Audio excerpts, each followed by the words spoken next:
থেকে বিশ্লেষণ করো 2m² প্লাস 7m প্লাস 6।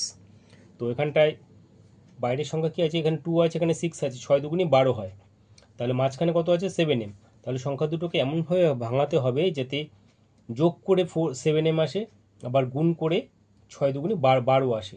তাহলে কি করা যায়, 4 আর 3, 4 আর 3 হচ্ছে গুণ করে 3 4 12 হয়, আবার যোগ করলে 4 আর 3 7 আসে। তাহলে এখানে 2m² বসলাম, তাহলে এখানে কত আসবে, 4m প্লাস 3m। তাহলে 4m 3m যোগ করে 7m হচ্ছে, আবার 4 আর 3 গুণ করে 12 হয়, যেটা বাইরের এখানে 2 আর 6 গুণ করেও 12 হয়।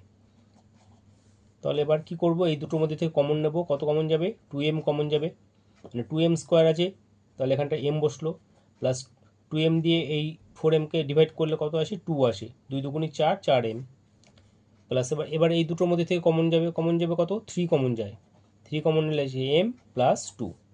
তাহলে এখানে m প্লাস 2, এখানে m প্লাস 2, একটা আসবে m প্লাস 2 আর একটা আসবে 2m প্লাস 3। তাহলে আমাদের অ্যান্সার হচ্ছে m প্লাস 2 গুণ 2m প্লাস 3।